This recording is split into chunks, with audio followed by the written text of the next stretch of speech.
Hello! Guess who's back? Back again.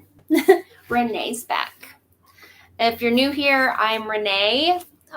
This is my page or channel, whatever you guys call it, here on YouTube. I'm used to Facebook. I'm mostly over there, but I've been hearing different things and kind of feeling weird about Facebook. Part of me wants to move on to something else. I don't know what, but I'll let you know.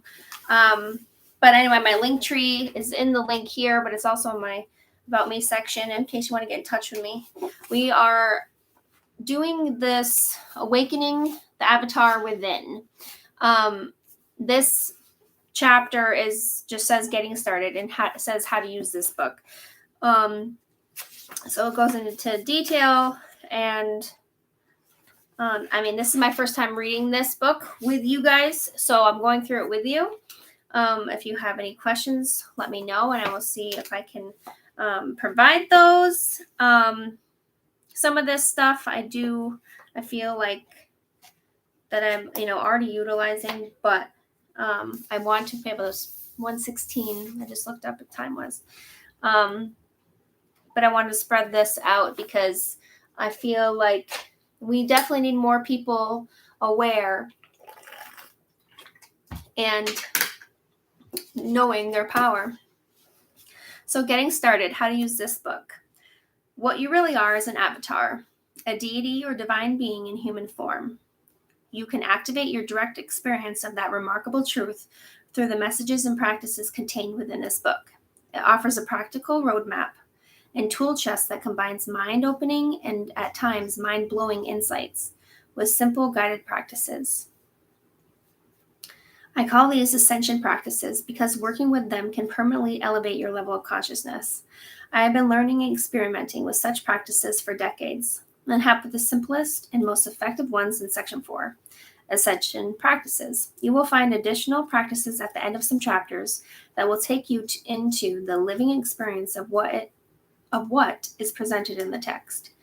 This chapter offers essential information that prepares you for all that follows, as well as a set of simple foundational practices you can start working with right away. These practices align you with direct experience of your true avatar self. For best results, read this before moving into the other sections. When a caterpillar is born, it looks like a worm. As about a week later, it turns into a cocoon called a chrysalis. Then it basically falls apart into a mush of what scientists call imaginal cells inside its cocoon. Over the next 7 to 11 days, that mush turns into a gorgeous butterfly that emerges and then flies around creating amazing beauty in the world. This is one of nature's most dramatic demonstrations of transformation. You and I are now involved in a transformational process, much more far-reaching than a caterpillar turning into a butterfly. Ain't that the truth? And I also hope that the sound is good on here, because the other book that I read, when I did the playback, it kind of cut out a little bit in certain spots. That I did test one, that one seemed fine, so I'm hoping this one's fine as well. But I'm so excited. I live for this. You and I are now involved in a transformational process much more far-reaching than caterpillar turning into a butterfly. We are rapidly transforming into a higher order of life through a process called ascension. Through this, we are moving into experiencing an expansiveness of love, deep healing, and fulfillment of our higher purpose, which we may have only dreamed of before. In this new reality, so many things we have considered to be improbable or impossible are discovered to be real. This book only contains an energy transmission. This means there is a living vibration inherent in its pages that helps you realize or make real what you are reading. You will only receive this transmission, however, if your own higher self says yes to it. Nothing here will impose anything on you that you don't choose and welcome. The transmission of this book invites you to adjust your vantage point and relax into a state of openness and exploration. This state of mind is distinctively different than conscientious reality, the set of limiting beliefs and perceptions of ourselves. in our world that most people share. Here are some guidelines to prepare you to get the most out of this journey. 1. The content that follows alternates between readings and guided practices. Each chapter is designed to awaken your remembrance of who you really are and present valuable knowledge and insights. Reading the chapters can be illuminating and entertaining. Doing the practices at the end of each chapter and in section 4 will provide you with the most transformative experience. Ooh, that sounds exciting. You may want to dive into the practices right away as you read the chapters. Another option is to read the text of the book through one time to grasp the content, and then work through the practices once your eagerness for freedom is stimulated. Chapter 22 offers convenient guidelines for setting up a daily practice routine that suits you. Chapter 20, Living as an Avatar, offers an integration of the key practices and teachings throughout the book and will be a good friend. Whether or not you're already in the habit of taking time for meditation and inner healing work, this can be a great time to start. By spending even a few minutes a day experiencing the benefits of these ascension practices, you will probably want to go further. You can also be visually guided through the practices by accessing a set of free videos and audios I offer online for readers of this book. See Resources, Section 6. Oh, nice. I will definitely add that to the description. You will find quotations from Jesus, Buddha, and other well-known avatars in this book because they had amazing gifts for expressing advanced truths. In simple parables, most people rapidly grasp. These remarkable beings demonstrated how humans can transform into avatars. They prototyped that experience so that it can be much more accessible to us now. In some cases, I have taken the liberty of updating phrases, attributes to these masters with more contemporary wording. Again, these quotations do not indicate allegiance to a particular religious belief system. If I were writing a book about mathematics, physics, or modern dance, I would quote top experts in that subject, and that's the spirit in which I quote these masters here. 3. I've arbitrarily alternated between using the words he, him, she, and her in sentences that require that. These are not intended to create distinctions between people of different genders, but are merely for convenience in the written word. 4. The journey of this book requires words and terms you may not be familiar with, or that in some cases could use updating. You will find definitions of terminology section in Avatar Resources, Section 6. The first time an unusual or non-English term is used in each chapter, it is printed in italics. That means that you can find it in the definitions of terminology section for a fuller explanation. Each use of the term after that in the chapter is printed without italics. This book combines factual information with insights that have come through my own experience and contact with unseen sources of wisdom. This is number 5. I don't know if I said that. Much of the factual information contains footnoted references for further investigation. There is no way I can prove the reality of the other parts, as is the case with other channeled literature. That information is presented for you to consider and put through the test of your own inner knowing. So whatever you hear in this book, if it doesn't feel true to you, then it's not true for you. It doesn't mean that you have to take it in. But, if you're guided and you follow your inner knowing, you just have to ask yourself if it's right for you.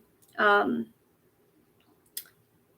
using, your own discernment, And number 6, all journeys start with a decision to take the first step. It is your desire that motivates you to what it takes to awaken and free yourself. As you read these chapters, it is well to stay open to discovering more of your deeper desire and commitment to awaken the magnificence of your true self. One term used often in this book is chakra, so I will offer a definition of that here. Chakra, which means wheel in Sanskrit, refers to spinning vortices of energy and consciousness within your body that help govern all parts of your physiologically, psychology, and spirituality. There are 7 major chakras stacked vertically in the central column of the body, and there are many additional minor chakras throughout the body. There are also chakras below the feet in the earth and above the head that serve to ground us to the earth and connect us to divine source energies. Chakras are major aspects of what can be called our subtle anatomy, patterns of energy and consciousness that are non-physical, but just as real and essential as our physical organs. The process of christening involves significant clearing and upgrading of your chakra system. I like how it says, but just as real and essential as our physical organs, because people forget that there's 1016 again. I saw that on the other one. We are more than just our physical bodies. And a lot of people don't realize that. They're just so focused on the physicality and that's the only thing, and don't acknowledge the energetics. Everything's energy. So it's important to remember. Okay, and then it says the foundational practices. Coming to know yourself as the avatar you are is profound experience. On this journey, your body is your best friend and ticket to admission. The following ultra simple practices are foundational for embodying more of the brilliant energy of your avatar self in your body. Consider these the launching pad for all of the other practices in this book. Each practice offered later will start with the instruction engage foundational practices. Therefore, I suggest you become intimately familiar with the foundational practices that follow and begin to work with them on a daily basis. While the list may seem long at first glance, once you learn them, you'll be able to do all of them at the same time within 5 to 10 seconds. So enjoy your brief learning curve and know that it will soon be very quick and simple to implement and enjoy these foundational practices.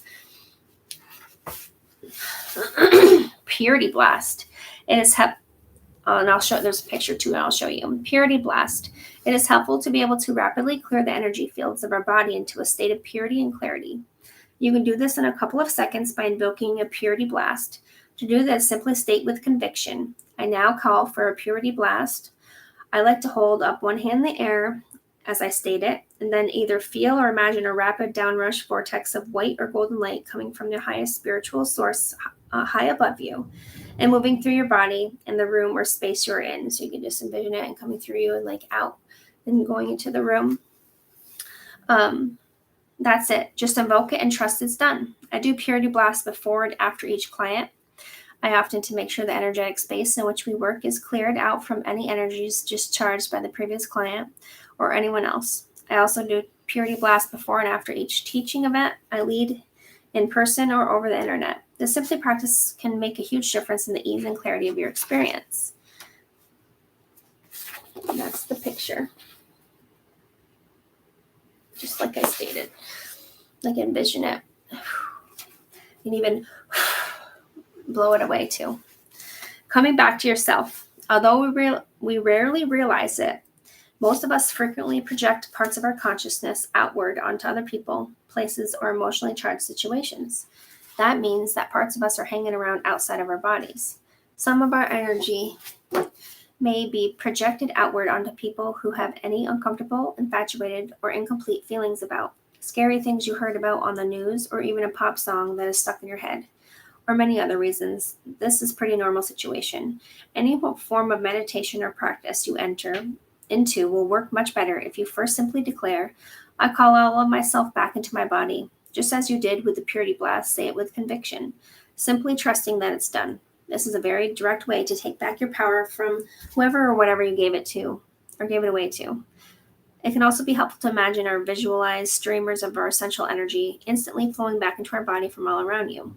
You can combine purity blasts and it coming back to yourself into one step by decreeing, I am now command a purity blast and call myself back into my body.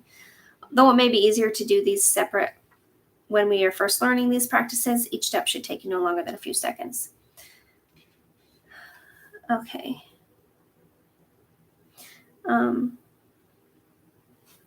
Let's see. Master hookup. I'm sorry. I need a drink. That one didn't have a picture. Master hookup. Lightly touch the tip of your tongue to the roof of your mouth, slightly behind your 2 upper front teeth. I think that's what I was going to say was, like I keep hearing that about the power, but at the same time, everything's energy and it's constant flowing. It's got like a twinge right here in the solar plexus. I don't think that anyone can take anything from you. Like my friend was just saying it yesterday, and I agree with her. That energy, is abundant, and no one can take anything from you without you giving it. Even if you think you're not, sub, subconsciously, but you're still allowing it.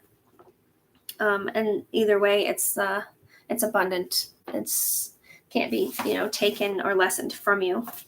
Master hookup. Lightly touch the tip of your tongue to the roof of your mouth, slightly behind your 2 upper front teeth. This contact acts like closing a circuit breaker, instantly connecting and balancing all the vital energies of your body. Doing this gives you immediate boost of groundness and power. Acupuncturists may say it balances the yin and yang energies of the body through the 2 great meridians on the front and back midlines of your body. It's almost impossible to feel anxious when your tongue is in this position. Try and see. Practice the master hookup as much as you can while you're reading these chapters and doing the practices offered in them, and any other times in your life when you're not talking, eating, drinking, or kissing. This is the very simple way to increase your mastery and presence. So right behind your front teeth.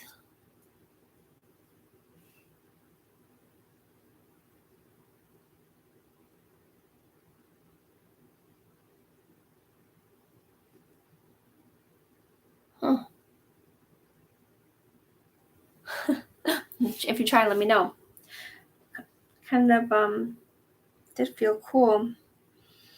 I'll have to do it for a little bit longer. All right, so grounding. Actually, there is a picture of that too. Right there. Grounding and Mula Bandha. I hope I didn't say that wrong. There is more to becoming your avatar self than just understanding and belief. You must also learn to physically embody the divine true self that you are. Embodiment is a key term you will hear often because that's where the action really is. You can only embody to the extent you are grounded. Here are some simple guidelines for grounding your energy. 1. Put your attention on your root or base chakra that is in between your legs and the perineum area. Slightly squeeze the muscles there. Squeezing those muscles is called Mula Bandha, which means root lock, and is also referred to as the Kegel exercise. That's interesting. I intend to keep those muscles slightly squeezed throughout your practice, or as an alternative, squeeze Mula Bandha during in-breaths and release on out-breaths. Imagine that a tree trunk, or 2, imagine that a tree, that's one way. 2, imagine that a tree trunk or thick steel rod is form-fitted in the base of your body in the root chakra, penetrating down into the earth. Imagine this grounding rod is thick and substantial, about the width of your pelvic area. You can visualize this grounding rod extending all the way to the core of the earth, with its roots wrapping around it for a solid connection. Or alternatively, see it connecting to a disc of living golden light 2 feet down into the earth. That is called your Earth Star chakra. Either way, release any stress, excess thoughts, and tension down through your grounding rod into the earth. She can handle it and knows exactly how to transmute your stress, sending it back to you as clear energy. A slightly more advanced method of grounding is to feel and visualize a vertical axis of living light energy extending from a chakra 2 feet above your head through the central channel of your body, where all the chakras are, and down 2 feet into the earth, to the Earth Star. This awareness will be the basis for central access breathing. Most other practices taught later in this book, so it's useful to start visualizing and feeling it as much as you can now. If this seems challenging, then simply imagine your earth grounding at this point. See the image for this practice in chapter 13. Let me show you. What does it say? Or chapter 23. Why did I say 13? I don't know why I said 13. Interesting. 23.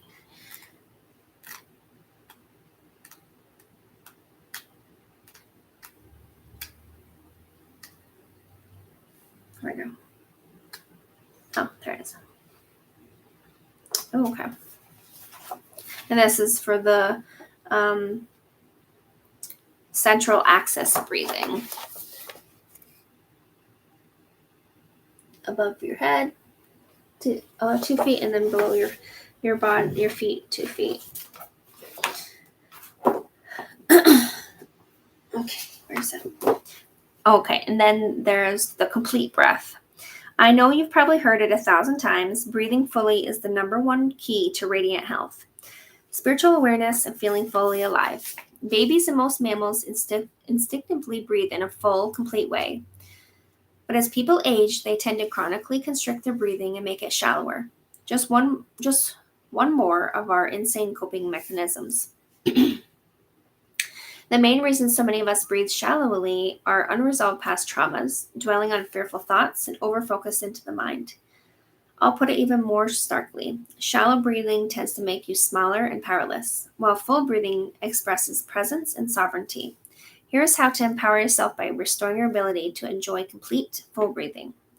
So the complete in breath. With your tongue in the master hookup position, and behind your teeth, breathe in through your nose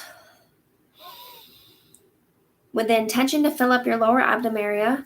It may be helpful at first to put the palm of your hand over their area so you can check to make sure your belly is ballooning out with air. If that is difficult at first because you've been a shallow breather, stay with the practice. It will get easier over time and you'll feel better and better.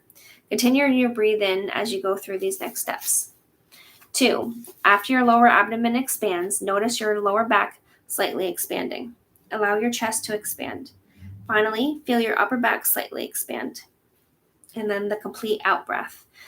1, breathe out through your nose or your mouth. As you start breathing out, feel your upper back contract slightly. Then feel your chest contract. Now let your lower back contract slightly. Finally, your lower abdomen contracts. Repeat and enjoy the feeling of aliveness. Combining the complete breath with central access breathing is one of the most powerful ways to increase embodiment of your avatar self and bless your life in countless ways. Your energy destiny is now in your hands. The more you breathe completely, the more energy advantage you give yourself. As you increase the amount of time you breathe completely, you may go through some psychic house cleansing. Old thoughts and feelings you have been suppressing or denying may come up into your emotional or bodily awareness. If that happens, congratulate yourself. You are taking an empowered, courageous stand for expanding aliveness. Use the tools of self-love, central access breathing, and the inner embrace to dissolve the old conditioning that is coming up. That is a loving, empowering process. As simple as complete breathing is, taking on this practice will significantly change your life. So keeping your tongue at the top or like the back of your teeth and to where it touches the roof of your mouth. With pressure, breathing in your nose, everything expand. And keeping it there, but you can breathe out your mouth or your nose.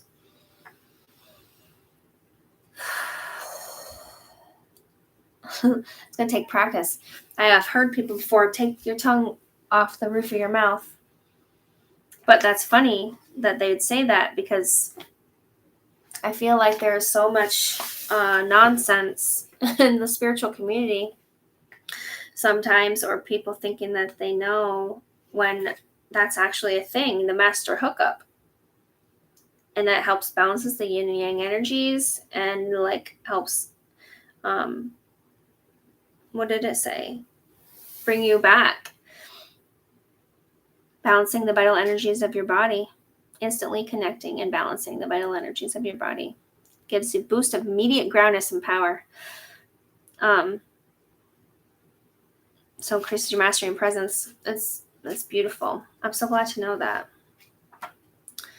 Oops, where did the spot go? Getting distracted here. Loving presence. As you do the master hookup in complete breath, tune into the experience of pure love. That's not so hard to do. Think of the person, animal, experience, place, or spiritual being that most easily brings a smile to your face and a glow to your heart. Doesn't matter if it's your child, your boyfriend, your dog, your mother, Jesus, God, the earth, Michael Jackson, or your favorite Zumba class. You know what it is. Allow your heart to tune into as much love as possible. There's an infinite supply. Once you feel the love, call upon it to increase. Breathe your expanded love through your body while you do the master hookup and do it as often as possible. Love melts all blockages. The purity blast Coming back to yourself, master hookup, grounding complete breath, and loving presence are your foundational practices for this journey of claiming yourself as an avatar in human form.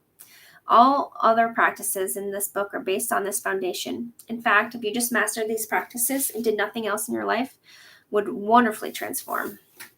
Yes, because all of those help bring you back to the present, keeping the present moment and grounded, and helps keep the energy, your energy body and your surrounding area clear. So that's the end of that. So that's how we will use this book. I will look and see what it was talking about. See to link it in here. Unless it was I think it was just telling us for ahead, but I will look and see if that applies to what we just read, and if so, I'll put it in the description. If not, I will be putting in the links for those things. I have to find it, but I'll be putting it into the future chapters of this book, and I'm really excited to read this and share with you guys, and I hope it helps someone. And this is I would say basically like the other one, the other first chapter, the introduction, was useful as well. So I'll start there, but 26. But this one I feel like is definitely the first thing that you would want to see. In case you end up seeing any of the other chapters first, I'll probably say that on that to be able to reference to this chapter first, so you can get a foundational to understand it. Recommended to read this chapter first before the others. So I am really excited for this. And we will start with section 1. I am Avatar.